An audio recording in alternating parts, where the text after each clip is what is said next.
Даже если вы уверены в своих силах, купайтесь только в специально отведенных местах. И тем более никогда не заходите в воду на диких пляжах одни. Организм быстро охлаждается, и мышцы может свести судорога.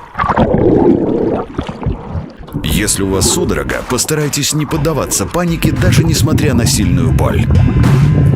Судорогу бедра можно быстро снять, если прижать рукой пятку к ягодице. Чтобы расслабить икроножную мышцу, давите на колено, чтобы максимально выпрямить ногу. Судорога кисти пройдет, если несколько раз сжать и разжать пальцы руки. Справившись с судорогой, аккуратно двигайтесь к берегу, чтобы не растерять остатки энергии.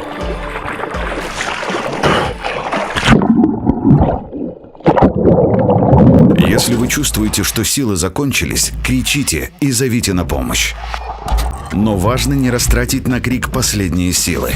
В случае почти полного изнеможения набирайте полные легкие воздуха и очень медленно, но не до конца его выдыхайте.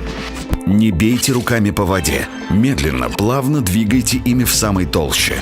А ногами совершайте движение так, будто вы поднимаетесь по лестнице.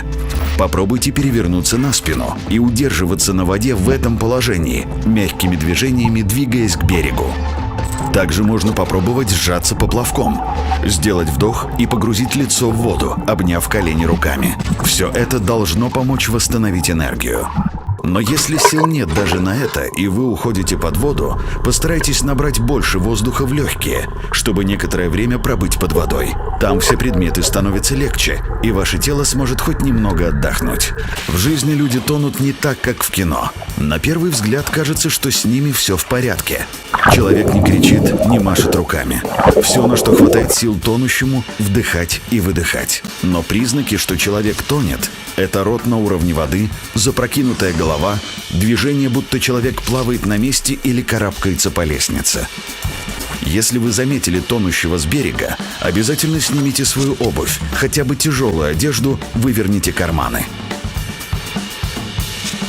Спросите человека, все ли с ним в порядке. Если он не отвечает, возможно, у вас меньше 30 секунд, чтобы оказать помощь. Будьте готовы к тому, что тонущий будет инстинктивно виснуть на вас. Чтобы избежать этого, постарайтесь поднырнуть под него и попытайтесь обхватить человека сзади за плечи или за талию одной рукой, а второй грести. Если человек уже погрузился в воду, не бросайте попыток найти его в глубине. Вернуть тонущего к жизни можно, даже если он был под водой несколько минут. Если во время ныряния вы потеряли ориентацию, немного выдохните. Пузырьки воздуха укажут путь наверх.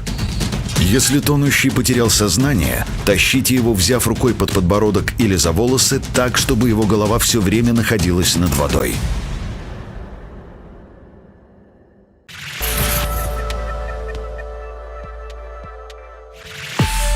На берегу в первую очередь переверните человека на бок. Избавьте легкие от воды, а полость рта от инородных предметов. Признаками остановки сердца являются отсутствие пульса и дыхания, расширенные зрачки. Начинайте срочно делать массаж сердца. Давите так, чтобы грудина смещалась вниз на 4-5 сантиметров, но не более, чтобы дополнительно не навредить человеку. В перерывах набирайте в легкий воздух, зажимайте нос пострадавшего и выдыхайте воздух ему в рот. Не опускайте руки и не сдавайтесь. Бывали случаи, когда человек и после часа реанимационных действий приходил в сознание. У пострадавшего могут появиться кашель и рвота. Это признаки того, что он начинает дышать самостоятельно. До приезда скорой помощи положите человека на бок, чтобы он устойчиво лежал. Берегите себя. Жизнь прекрасна, а впереди много хорошего.